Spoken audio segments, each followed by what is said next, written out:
All right, let's make sure we are in fact recording because I would be really upset if we weren't. Okay, hello, welcome to Something Positive for Positive People. I'm Courtney Brain. Something Positive for Positive People is a 501c3 nonprofit organization supporting people navigating herpes stigma. And this is so real because this right here is I was drinking something like a beetroot juice powder thing, and I was getting to the end of it, and I tilted the glass all the way, and I guess I didn't have my mouth wide open enough because it just shot down here. So you see this little stain I got on my shirt, but hey, you know what? That's kind of what is very representative of who I am and what something positive is, right? Like really it's not perfect, it's unscripted, and in real time, this is just how we do things. I got a little coffee right here because after I finish this recording, I'm gonna go and do my workout, do my yoga. Uh, and yeah, I'm off to a late start. I'm working on not doing things work-wise over the weekend. So if you submit things over the weekend, starting Friday after 1 p.m., I have a really, really hard boundary for myself that I'm struggling to enforce um, by not doing something positive for positive people, at least communication and work over the weekend for now. As I get more into it and more used to it, I can let my weekends be for rest and for play. So I'm gonna take a little sip of my coffee real quick and we getting into this podcast episode. Now, I'm feeling a lot more prepared too because I got a little notepad here for what I wanted to talk about today. And the title of this one is going to be You Are Entitled to Compensation. All right. If you received a positive herpes diagnosis, you are entitled to compensation. And if you remember back, I think episode 399, I got it pulled up right here. Nope, it might have been 400. Uh-oh, I can only see what herpes taught me about ... So I think it was 399, 400, or 401, where I talked about what herpes taught me about God. And a lot of what that really has come down to is understanding and learning the physical laws of the universe as a whole. So understanding the physics of how atoms engage with one another, how we interact, right? And one of the things that's been mentioned here is that law of compensation.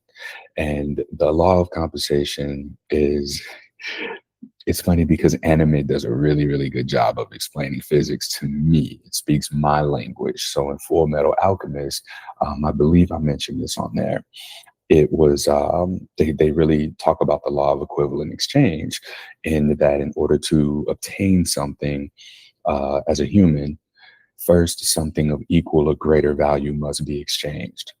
Now, many of us, when we get our herpes diagnosis, we begin thinking about how something was taken away from us, and we go down this rabbit hole of living as if something was stripped of us. Like we were stripped of our ability to get into a relationship. We were stripped of our sexuality, our connectedness to our sexual selves.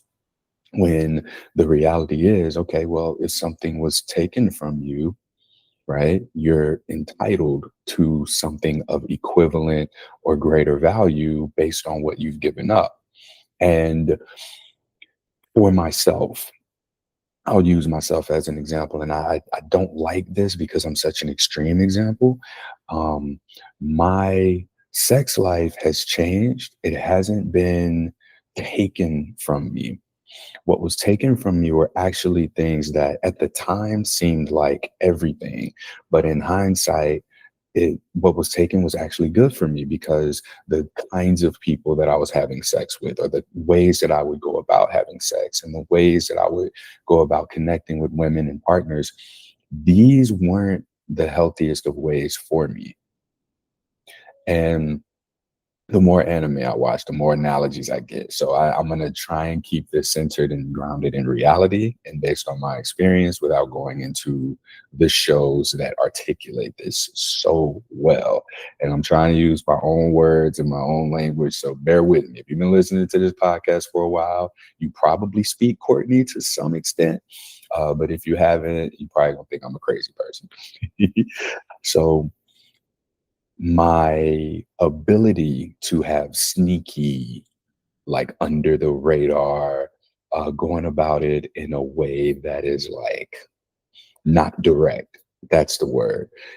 Me getting sex in an indirect, roundabout way, that's done, right? There's no more like not directly communicating my desires and what it is that I want from someone, right? Like you'll hang out with somebody, you'll be around them a lot. You hope they get the hint. You hope they make a first move. Ain't no more of that because now, since my diagnosis, I had to initiate conversations about sexual health before we got into a place where we were going to have our clothes off, or where we're going to be making out, or we're going to have our hands all over each other. And if we're going to go out and be drinking, or if there were going to be any type of substances involved, you want to have that conversation sooner. Whereas prior to my diagnosis, a lot of those conversations weren't had. The extent of it was, do you want to wear a condom? And so this led to a lot of sexual experiences with people that were not in alignment with who I am, that weren't in alignment with the kind of relationship structures that I wanted, or the kinds of sex that I even wanted to have. I didn't even know what kind of sex I wanted to have. So the universe took that away from me, my ability to get the kind of connection and sex and relationships that I wanted at that time. Now, this was a little bit over 13 years ago when I got my diagnosis, right?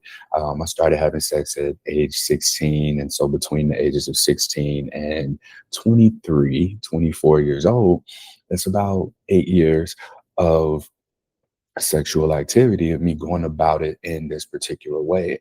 So I heavily invested my consciousness, my effort, my attention, my awareness into getting sex and having sexual partners. Um, and that's where my attention and awareness was. I think a lot of what I did, as most teenage boys do, was motivated by that. Like I started driving before I got a cell phone because I wanted to be able to go see my girlfriend who lived a little bit of ways away, and we would be able to have sex. So like sex is such a driving force that in order to get this, I learned how to drive. I bought a car and I'm 16 years old. How do you do that, right? How do you get the money? How do you get the money? How do you convince somebody to teach you how to drive their car as a 15-year-old learning how to drive?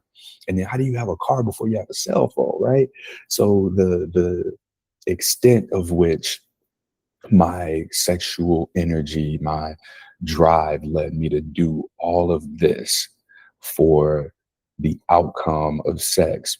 I think about the output of what I had to do in order to have my first sexual experience and in order to keep having that. So the equivalent of what I invested into learning to drive, earning the money to save up for a car, getting the money for gas, getting the money for insurance, making the repairs to the car, getting to the place that I needed to go. We ain't had cell phones that had like Google Maps on there. We had MapQuest. I had to go somewhere, type in my address, her address, print that off, keep it, not get lost. Had no kind of communication between leaving my house and arriving to the destination. And if I needed to call, I would have had to pull over and find a payphone. That's crazy to think about in hindsight, but that is how much of myself that I put into the pursuit of sex, right? So think about it like there's this bank of your attention and your awareness, right? I didn't care about, I was going to graduate high school. That was easy. I played football. That was easy. I was going to college. That was easy. But getting sex, oh my goodness, there was so much of my attention, awareness, presence, consciousness that was invested into the outcome of a sexual experience. And the essence, excuse me, I want you to think about grains of sand, right? So at this point, I've put the grains of sand of my awareness to create the form of what became my girlfriend, right? And pouring into that relationship, like, or pouring into my sexual relationship, like I'm putting my attention, awareness, life force, energy into that. And you heard me say what all went into that. I had to get the money, get the car. There were so many things that went into that, right? And that was 8 years of my life. Like that was the extent of which I would be willing to go in order to get sex. Okay. So imagine, you know, if you can, every sexual partner that you've had, and think about your life force energy being the equivalent of grains of sand that makes their form, right? That creates what that person looks like and the experiences that you have, right? You're pouring your sand into them, all right? So that was happening for 8 years, 7, 8 years, until I got my herpes diagnosis. So I get my herpes diagnosis, and then it's almost like everything that I poured into them just went away. Like there was going to be no more of my ability to create the form of the sexual experiences. That was gone. The universe took those forms away from me. Now, because the universe snatched the forms from me and created, this, for me, I created the idea that I would not have access to that again. I would not be able to get the outcomes that I want. But we forget about the output being those individual grains of sand that came from us into the form and the shape that has been taken in our romantic partners, or the experiences that we think that we no longer have access to, right? Because yeah, I'm talking about the outcome being sex, but what about the ability to bring myself to engage with those people that I had sex with and everything that led up to that, right? So we are capable, right? I didn't lose anything when my herpes diagnosis came. The form and how I perceived what that would look like for myself, all of that went away. But what happens to the sand, right? Like this is a sandbox. Like our reality is essentially a sandbox that what we give our attention to is what takes form based on the sand that is available. One of the laws there's three laws of thermodynamics. I'm learning this. Uh, I'm in a group about quantum physics, which is exciting. We're at the early stages, but I've already been like pondering on the internet about how things work. And there's three laws of thermodynamics when it comes to energy. The first law, I believe, is the law of whatever it is, it says that energy cannot be created nor destroyed, but it can be like transferred. And so when I talk about the sand and like the forms of our energy, if we can picture it as grains of sand, like we are so much of that and have the ability to bring it into existence or bring it into reality of what we give our attention to. Law number two is that the universe naturally gears toward chaos and disorder.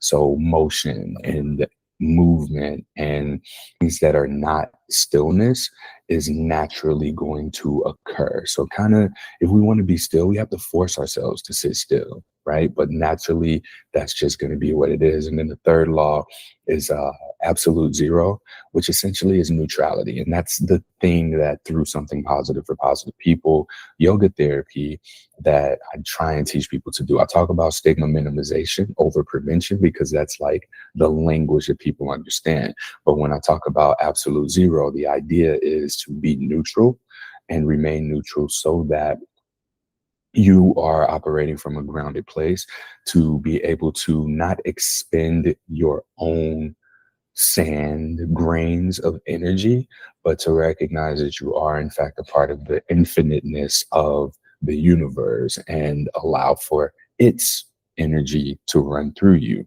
Because when we're not at absolute zero or parasympathetic, I think it's the parasympathetic nervous system being at rest, then what happens is we generate heat and friction to where we're not at absolute zero.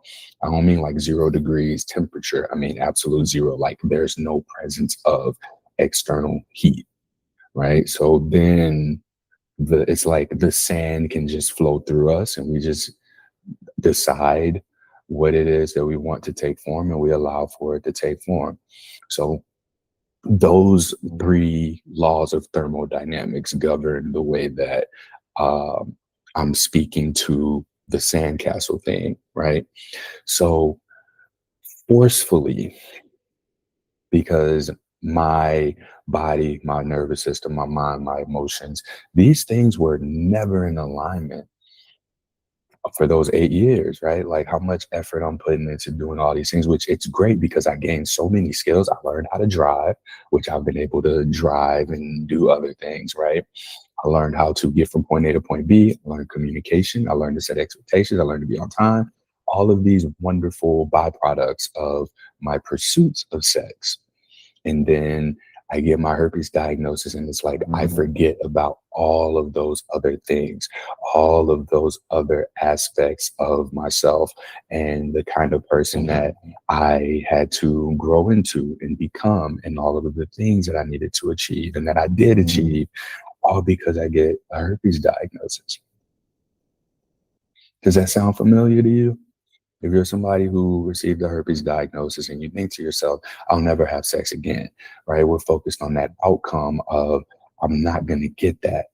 But we don't think about the output of what went into it. Like just because we have herpes doesn't mean we are now no longer going to be attracted to someone, initiate a conversation, have some banter, laugh together, get to know each other, maybe ask them out or be asked out, go on the date, have the one-on-one time, learn about each other, get to know each other. I'm running out of fingers here, right?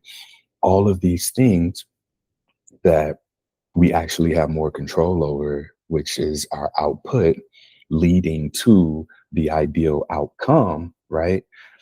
We let herpes take away all of those things prior to getting to a place of even needing to talk about having sex.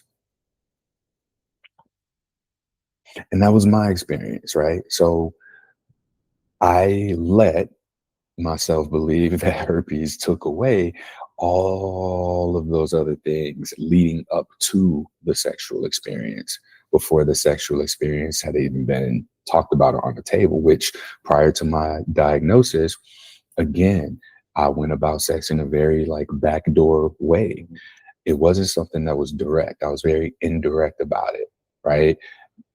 Partially because I wasn't taught how to talk about it or like how to get it, but it was also just like that was what worked for me. So I continued to just do what worked and allow what was happening to happen. And now with this understanding of the way that reality works, the laws of physics work, I recognize what's happened for me as it relates to this law of compensation. So there is an entitlement that we have. A lot of us may not even be aware of. So if herpes did in fact take all of those things away from me, then I'm owed something incredible. The value that I placed on my sexuality was very significant. I can't put it into metrics for everybody, but for myself, like that was who I was. That was my identity. Very heavily identified as a partner, a sexual partner, somebody who was good at sex. Like I used to always say this thing is like, I'm gonna be in your top five. That was the attitude that I brought into sex. And after my diagnosis, like I lost that. The universe took away my confidence. It took away my outlet for pleasure, took away my ability to connect. It took away my future that I saw of being somebody who was going to have 5 kids, get married, have a house in St. Louis. Crazy, right? Thinking about having 5 kids. Like I'm again, you might have heard this before, but I'm 37 right now. When my dad was 37, he had me, which I was an 18, 19-year old, and my two brothers who were 12 and 13. He had a wife and a house. And I saw the struggles. I can't imagine the life that I live right now, having 3 kids, or 1 kid, or a house even, or a wife even, right? And, there was a point where I did see this for myself. And there were points in life where, you situationally, you're with the person, with people, you get together, and then like you envision, different outcomes for yourself. But a lot of times we don't focus on the output. And going back to that absolute zero thing, that's really what I've learned for myself in order to receive what I'm owed from the universe. Like you are entitled. Something was taken from you that you had so much value in, that you poured so much of those grains of sand of your energy into, and it took the form of the outcomes that you wanted. And when you receive your herpes diagnosis, it's almost like they just collapse. But when it collapses, because of the first law of thermodynamics, energy cannot be created or destroyed. It's just moved. It's your core energy was put into those forms, and now it's collapsed. It's not gone, it's just collapsed. And it's like, well, now what are you going to pour your intention or your attention and your awareness and your presence into? Because the universe owes you new forms of that based on the laws of thermodynamics, laws of physics. Please, like, challenge me, look this up. If you think I'm lying or if I'm bullshitting you, tell me. Tell me I'm wrong. Don't nobody tell me I'm wrong. People just believe me. Somebody told me a long time ago, she was like, Courtney, you make a great cult leader. And I didn't know if that was a compliment or if that was like a jab. But I was like, because I thought about the TV show The Following, with Kevin Bacon and the dude who like legit had a cult. And that I don't want to be seen like that. Like if I'm inspirational or influential, cool, but I don't want to be seen as like somebody manipulative, taking advantage of people, right? Like I think that's not cool.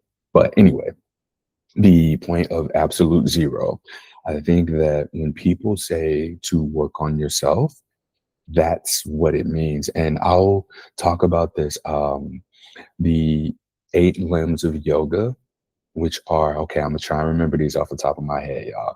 Essentially what this is it's a framework for how to get your state of being, body, mind, emotion, spirit, into that absolute zero state, so that you can, in fact, like not waste your energy, but to allow yourself to remain in a neutral state for the body to naturally do what it does, for the universe to naturally do what it does, and for your ability to create and have the experiences and autonomy and choice to almost be able to flow through you as you access, or essentially how the universe accesses itself through you, or God, or whatever higher power or force that you believe in, that we are all connected to. Okay. So the creation of like the essence of your grains of sand that are your awareness that you put into the form of the outcomes that you want, collapsing after the herpes diagnosis. If we align ourselves according to the 8 limbs of yoga, which are the yamas and niyamas, which are how you engage with the world and how you engage internally, pranayama, which is control of the breath, asana, which is alignment of the body, like to be able to be comfortable, to meditate, I know there's Dhyana Dharma. I don't want to mess them up. And the meditation part, the sensory withdrawal, being able to pull your awareness away. So just like how herpes came in and it took away our idea of the outcomes that we want, right? Being able to take consciously the awareness that we give to things and be able to retreat into that sandbox, so to speak, So our awareness is not on our job, on our kids, on our partners, our friends, our family, our hobbies, or interests. It's just being pulled away from those things. It's like we are consciously bringing our awareness, those grains of sand, into the sandbox, and then deep focus to where we're almost constructing. Like I think about a sandcastle, the deep focus, I forget the word for it, but to be able to focus on that one thing at a time that you're doing, right? Like this is one of the eight limbs, because now what we're able to do with that focus is we're building whatever it is that we want, the outcome that we are working toward. We are consciously putting the energy into creating that thing. Right. And this, again, this is like how we're aligning ourselves. And then after that, man, what comes after the focus? I want to say is samadhi, but I got to look it up real quick. Hold on. Eight limbs of yoga. I almost had it. I almost had it. Okay, so wait, it was the yama, which is how you behave with the world, how you behave in yourself, the physical postures, breath control, taking away the senses, which is pratyahara. And then dharna is concentration. Dhyana is meditation. So I had it a little bit out of order. And then samadhi is the final stage where we have that again, we're aligned, right? So once we're in that neutral state of absolute zero, this is this is how we achieve that state. It's not an outcome, it's a state that we have to will fluctuate back and forth from, and we have to align ourselves with. All right. So all of that said, as we practice those things, and again, this is what I'm working on this in yoga therapy. This is why I've been inconsistent with the podcast episodes. I've been learning for the past year about this like application of yoga therapy to the nervous system, to our emotions, especially to support people navigating stigma. Because having herpes and navigating stigma myself, yoga was the by far the most useful thing to me. And if somebody would have came at me and been like, well, have you tried yoga for that? I'd have been ready to slap the shit out of them. And mind you, I'm talking about 24 year old, all right? Not me now. Now I'm more curious about it. But at the time, that would have been my response. I would have been like, you fucking kidding me? What do you mean? So I don't push this onto people. We have a conversation, and if people want to get to this place, let's talk about it. And I tried my best to put my own experiences out here in order to be able to get people to see its application in someone's real experience. I haven't had any podcast guests in a minute, and I was struggling for a while to get them, but I think that maybe this is just my little nudge of I've been working to stay in alignment. And so much of it is in the yamas and niyamas. One of the things that comes up is discipline and energy management. These are the two things that I've been focused on. I have been withdrawing my senses from a lot of external things, polyamory being one of them. I'm not a polyamorous person. Am I non-monogamous? Yeah, I am. And that's like where I'm at and what I would say more so aligns with me where I am right now. But who knows what can happen over time, how that changes based on, what aligns and what's supposed to work or happen or be for me and work through me. And another one of those is like in reading them, right? Nonviolence, truthfulness, non-stealing, um, energy management, and then non-attachment, right? So these are the ways that we engage with the world, right? And the applications of these, I'll do separate episodes in more detail if this is something that naturally comes up. But without overwhelming people, I want to make sure that I conclude you're entitled to compensation. If you received a herpes diagnosis and you're still alive, you're entitled to compensation by the universe. I'm not going to say financial compensation. I know people who have gone through the legal process of suing, trying to sue, and it's worked out for some people actually, and for others, it's not worth it. And it goes back to the amount of energy and awareness and attention and presence that we give to the form of the thing, rather than being able to fall back a little bit and just be like, you know what? I'm gonna detach from those things. I'm gonna remove my awareness, my energy, my presence, my attention from these things, let it fall into the sandbox. And the sandbox is essentially like the quantum field of infinite energy and intelligence, right? And when we're like viewing ourselves as broken, we can't let that energy run through us. It gets stuck, it gets caught, right? And the way that we can view a herpes diagnosis is as sort of a redirection of where that energy needs to go. It's really just saying, hey, your energy and attention is here in this place, which is scattering into all these other directions. Like, let's plug this leak here. And then it goes and chills. It sends the message and then it just chills. And it's like, all right, as long as you get the message, I'm gonna chill here, but I'm always gonna be here as a reminder. And that's kind of been what it is for me. It was a huge redirect for me. And I didn't realize this when I was practicing yoga, but I just felt better. And I didn't have a lot of outbreaks. I had my first one. I had one after having a ton of sugar in a short period of time, and I had one after getting fired from a job. I ain't had no business at that job. And now, because I worked on alignment, even if it was unconscious, like practicing yoga and getting all of these things, I remember one day I just took a class. I was mad. I had a terrible day at work. And I went to the class. Everything in me was like, I don't need to be in this class, but I went and I just felt better. And looking at the 8 limbs of yoga, like that's what made me feel better. That's why I felt better. I was out of alignment and then I got into alignment. And it's very like short term, temporary. You get glimpses of peace and what it looks like to have things just fall into place for you when you're in that state.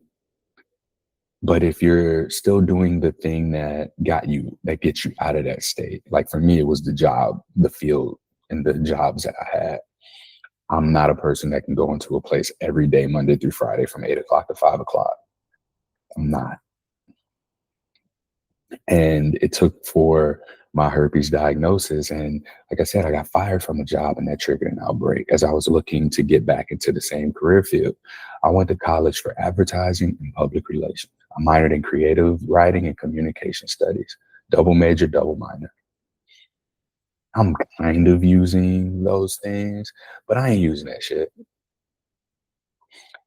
Podcast, which is technically media, but it's been the yoga, learning to teach yoga, it's not even been learning to teach, but learning yoga for myself has made me the kind of person who can now offer the kind of support that I offer. And stumbling into this, like, this is what the universe owed me. And I can say this from a place of, my mom used to always call me arrogant. And I've been fighting that for years of like, no, no, I'm not arrogant. And in that, like, I've been overly humble, which is something I know that I've talked about on past episodes. Like, when you podcast for fucking 8, 9 years, you repeat some things. So if you've been here this whole time, like, you're going to hear some stuff again. But if you're new here, hi, I'm Courtney. Don't listen to old podcasts. um, and I think that arrogance is actually important here because I am, in fact, living proof of that. I'm living proof of the law of compensation in action. I told y'all what was taken away from me, and I told you my perception of what was taken from me. And a very important analogy here is giving, right? Um, if you have a dollar, that dollar might be your last dollar. The value of that dollar to you can be significantly different than the value of that dollar to someone else. So your $1 can be $1,000 to somebody else. Oh, here's $1,000. I ain't worried about it. Whereas it's like, man, this is my last dollar. This is all I have here. The value is significantly different. So the value that I placed on my sexuality or my ability to get sex was significantly different than my value of being able to work and make money, right? I place way more value on getting sex versus getting a job. There's always going to be jobs out there you can do. Another example of this is I was giving up something for my sankopo, which is like my lifelong intention, basically. And when I was thinking about the thing to give up, it was like, oh, certain foods, drinking. I'm already not doing that. Watching porn. I can't tell you the last time I watched porn. Um, these were the things that I was thinking about giving up. And I thought sex, and I didn't really have a reaction because it would have just been like, I'm not giving up sex forever. I know that. But giving it up for a certain amount of time or setting conditions around it, right? None of that moved me. But the minute I thought to myself, Instagram, my heart dropped. It didn't now, but the first time I thought giving up Instagram, my heart dropped and I was like, oh shit, that's the thing. That's the thing that I need to give up for my Sankopa. And the way that I decided to do it was I just removed Instagram and all social media from my phone. I have the messaging app just to have for Facebook and WhatsApp, but everything else is gone off my phone. So I'm posting significantly less on Instagram. It makes me way more intentional because I have to come to my computer now to do it. And I like that. I like that adjustment that I made. So I didn't realize how much of my awareness and attention that I was giving to social media until I took it away. And like my phone usage has significantly dropped even. But I say that to say like the value of Instagram and social media.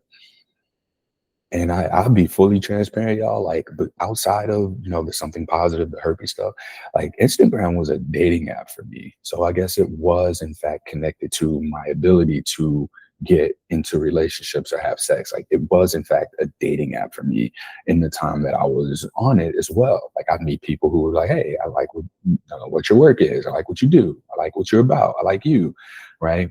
And that's gotten me into some very healthy and loving relationships, and it got me into what I thought would be my last relationship. So like I'm not against that. Like of course, there's the ethics and the boundaries that you need to have around that, especially like between the here I'm supporting people in these vulnerable populations and identities versus personal use. So I decided to just give up the personal use of it and just make it about herpes and herpes stigma. So in me, I'm not letting the universe take that from me. I'm giving that. And because I had that intense emotional reaction when I thought about removing social media from my phone, I know that that carries significant weight to me. Whereas it might not for somebody else. It would be like if I were giving up $1,000 because that's the value that I place on this, versus if I were to just be like, what if I like give up what else? Like something I don't really care about, like dating apps. Like, oh, I just won't get on dating apps. That's like $1 worth of attention and awareness versus it being $1,000 of social media, Instagram. So now the universe, because I voluntarily offered up $1,000 quality of my awareness, attention, the grains of sand, right? I removed it from the form of my dating experiences. Now the universe owes me something of equal or greater value. So maybe it'll be something aligned where it's somebody who does watch anime and enjoys the kind of things that I like to do. That is more of a fit, that is more compatible than what I've received in the past, right? So I'm voluntarily offering that up, whereas my sexuality was taken from me, or I perceive it to have been taken from me, along with all of those other things that the grains of sand of my awareness gave form to. Now it's all back into the sandbox, in the sandcastle. So the involuntary entitlement, like what I'm owed, has been given. And now it's just a matter of sustaining it. And sustaining it really just looks like practicing the 8 limbs of yoga and living that shit, right? Like the yamas and the yamas, it's 10 of those. So the yamas are 5 and the niyamas are 5. And these are like your own internal observances and your external ways of engaging with the world. And in hindsight, like I'm so grateful for like my most recent relationship. It ended over a year ago at this point. And without using this language, I think that this is why the relationship ended, because I didn't have this. I didn't have this grounded state. I didn't have this code that I lived by. And I was living in a way that was very like externally driven, unintentional, no boundaries. So I can say that now. Like I'm very grateful for what I learned after that relationship ended, because it did teach me this. Because this was some of the shit she was saying. She was like, "What's your intention? What are your boundaries?" Right? And that question didn't make sense to me in that way. But after a year of shit, and I'll probably speak about this a little bit more, but after a year of just like being able to process that internal heat, that internal friction, and recognize like, oh, now that I'm in a much more grounded state and aligned based on the 8 limbs of yoga, I've been able to have that clarity that she wanted from me that I shit didn't have for myself. So yeah, I'm very grateful for that, because it's those obstacles that become opportunities for us to get to this place. Like it was an adjustment, just like my herpes diagnosis was. Like that breakup was like a readjustment for me. And so that's that's that's a very critical piece of how we got here and how we got to this place. So voluntarily now, my sankalpa is to nurture my nature. And part of that was recognizing that I am a being that at baseline, I am nurtured, right? I see myself beyond my physical form, my body, what it does, and more so about those invisible parts of myself, nurturing those, being able to be creative, curious, someone who values choice. I challenge myself. I value completion. I'm someone who's consistent. I enjoy connection. I think that's seven. That's seven C's. I forgot what the eighth one is. Or the eighth one is. Community leader, I think. No, it might be something else. But anyways, that's very important to me. And being able to live that in a way where I'm learning out loud. And in me learning out loud, I believe that this is one of the more honest and accurate ways of being able to educate or to teach. So, as a yoga instructor and yoga therapist in training, once I get the yoga therapy stuff done, like that's going to be the title that we run with. This is where things align. I'm teaching herpes stigma minimization. Like that's the work, but the purpose is getting people to a neutral state, that absolute zero state, being able to neutralize our own internalized herpes stigma so we can go out into the world and do that. And when we do, that's where we begin to see the world through the other side. But you got to know and trust and believe that you are entitled. I'm so surprised this ain't dried up yet. Must be the beet in it. Like the beet, yep, the beetroot juice. Man, this ain't going nowhere. I'm gonna have to watch this. um, yeah, we're entitled. Act like it. What do you want now? And this is one of the questions I ask people on our support calls and the support groups. Well, what do you want now? You are entitled. You're entitled to compensation because of what was taken from you. And the laws that govern the reality that we live in, you're owed something. Now, what do you want to be owed? What was the value of your sexuality previously, right? And since that's been, quote, taken from you, you got options. You get to choose infinitely something of equal or greater value. And you tell God, you tell the universe, you tell the divine, you tell source, whatever language you use, you tell it, hey, I want this now. But know that it has to be of equal or greater value. All right. I got something positive for positive people. This thing validates all of those intangible aspects of myself. I get connection out of this. I get to be curious. I get to be creative. I get to choose to show up and do this shit every day. And it's challenging. I very much value challenge. I have a sense of community. I'm seen as a community leader. I'm demonstrating consistency.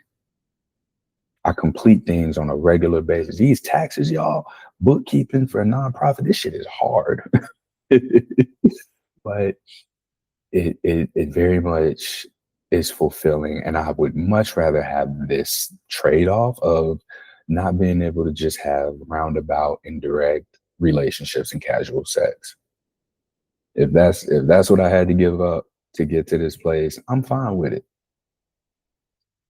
But we got to get to a place where we can see it for what it is, see what was actually taken from us, and receive it as a gift. Because now, like, there's a fucking box with a bow on it of something that you want, that you feel like, oh, because it's not in the form of what it looked like before, it's not mine, it's not for me, I don't deserve it, or whatever the fuck we think. Try not to curse. That's going to be in the transcript now. Dang. um, but the thing that we get in return, if we got to choose, though, we got to commit to it. We got to be honest. We got to be real with ourselves that this is what I'm choosing.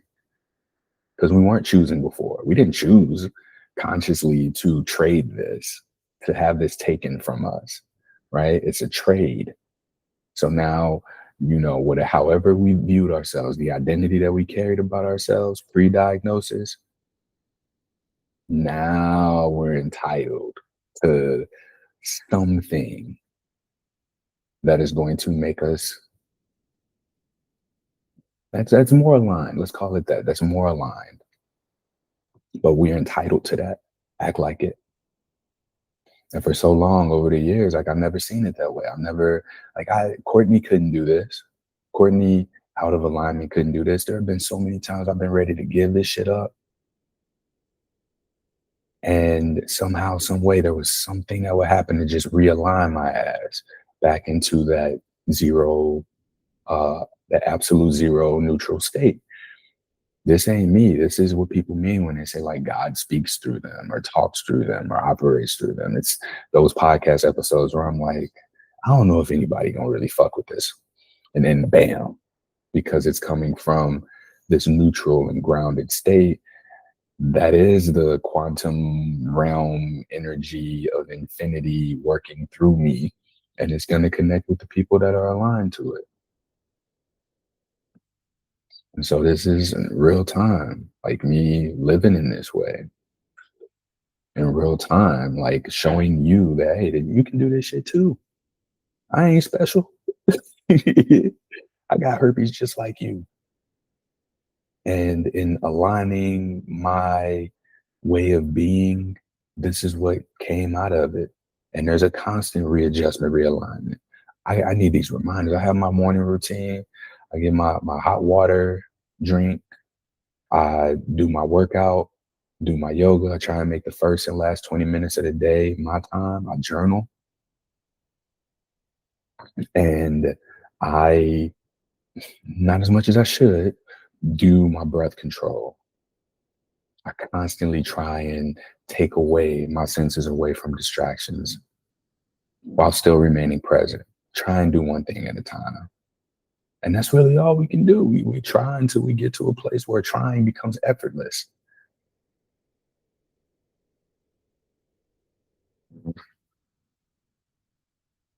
And you're entitled to that. So if this is something that interests you and you want support in that, like, that's what this community is about. That's what this space is about. And actually, June, I want to say June 17, 18, 19, or 16, 17, 18. Damn, where is it at? Hold on, I got it pulled up here. Okay, June 18th, around lunchtime, I am going to do a presentation on this very thing, the 8 limbs of yoga applied to herpes stigma. Um, if that interests you, then go to the website. You'll be able to register for it. Um, excuse me, and I'll be talking about that in a lot more specific details. But yeah, for those of you that this resonates with, tell me, like, let me know that this resonates, because at this point, it's like yoga therapy for herpes is like the thing that we're working towards, and I'm working towards being able to support people through the stigma and getting to that ground state of absolute zero, so that you can receive your compensation, right? Like, prep yourself, get yourself ready for what's coming to you. But you got to choose that shit. And I challenge you to do so. I challenge you to decide for yourself, hey, okay, this is the value that I place on what was taken from me. And now that I don't have it anymore, that space needs to be filled, will be filled with something of my choosing, rather than that space being filled for you the same way that herpes, how we perceive our herpes diagnosis having taken things from us in the past. All right. So that's all I got for y'all for this podcast episode. I think I stayed on topic for the most part. If y'all wondering about that, the STI situation, it ain't been a week yet. So once my doctor gets back to me, I'll be able to know, and I'll tell you how things went from there. But I'm in communication with everybody, and I let them know, and we'll see what ends up happening. I'm at a friend's house, and dog is just barking. Y'all probably can't hear that because I got my microphone. But yeah, that really does conclude this episode of Something Positive for Positive People. Please like, rate, review, share, subscribe to the podcast. Couple announcements. I know it's the end of the podcast, but if you don't subscribe to the newsletter, like, please do. I send 1.5 newsletters average per month, and they really have everything that you need to know. Like, I talk about what happened last month, what's happening. There you go, reducing noise because the dog barking. There it is. It talks about what we've done. It's talked about what we're doing, and it's talking about what's coming up next. So you'll be able to see the events. And people have requested in-person stuff, but it's like, I'll get 100 requests to do a thing in a city over the course of 5 years, and like 6 of the people are still on the newsletter or subscribe to where I would be able to do the thing in that place if we were all still in contact. So I don't have any other way to stay in contact with y'all. So please subscribe to the newsletter. And as travels are coming up and as interest develops for things, I'll be able to go to the people who are in this particular city and say, hey, we're going to do a thing. Let's organize it. Let's make it happen to where we can have some aspect of community in person with one another. I'm big on that, and I very much enjoy being able to connect with people in person and have that like feeling of community. We did it in Brooklyn for the Herpes Stigma Expo a couple of weeks ago, and we had about 30 people show up. It was awesome. We had a support group. We did some meditation. We had a dating and disclosure practice workshop. And then we also showed the No Shame in This Game documentary, and we had Lauren Key come do her one-woman show on the death of the one-night stand because of her herpes diagnosis, which was really funny. So I want to be able to do more of that, but I need people, to show up, and I need to know where people are. And yeah, time-wise, another thing that I've been working on is boundaries around time. Things that have times are going to be those times. So if you schedule a 30-minute support call, people been getting 2 hours, 90 minutes, an hour. I can't keep doing that. And part of that is my alignment for my own 8 limbs of yoga, like the time thing and energy management. We got to be intentional with the time that we have together. And 30 minutes is plenty of time for people to come and get what it is that they need before being directed to a thing that might be more specific, whether that be the support group or yoga therapy. All right. And I'm not responding to emails. Well, I respond to everybody, but I've been getting like 80-ish, 70, 80 support call requests per month. Not everybody shows up. So I would say maybe between 65 and 75% of those are real. And I do those, but I get a lot of people that this has been happening lately where somebody I'll email and they're like, I didn't fill this out, lose my email. I have a stalker that put my email in here. And I'm like, listen, I ain't asked for all of that. I'm just replying to the email that I got. But these are typically people who don't make a donation. So I'm not responding to emails where people don't make a donation. All right. That's really what, this comes down to is like this discerns who's serious. And going back to the whole exchange thing, right? I think that one of the reasons that something positive for positive people has been stuck is that there were no mutual investments, right? Like I let myself be exposed to a lot of taking, and now that ain't the case. So no donation, no email. All right. I don't, and I tell y'all, I don't care how much you donate, but to take the intentional steps of making a donation ensures that you are more likely to show up. There are people who made a donation and then not come to the calls. I mean, I show up, I give the information, and that's really all I can do. All right. But I'm just sharing this and saying this because I have to honor boundaries. So I want to hear from y'all. No, 5 months after you filled out a support call form, and you're like, "Why you ain't email me back?" Da, da, da, da. No, you fill out the support call form, make the donation, and you will hear from me unless your information is wrong and I have no way of getting in contact with you. Which, if that does happen, email me. But I already updated the website to reflect that. All right. So for my medical professionals, mental health professionals, June 16th and 17th, we have something for y'all during the lunch hour that you need to register for.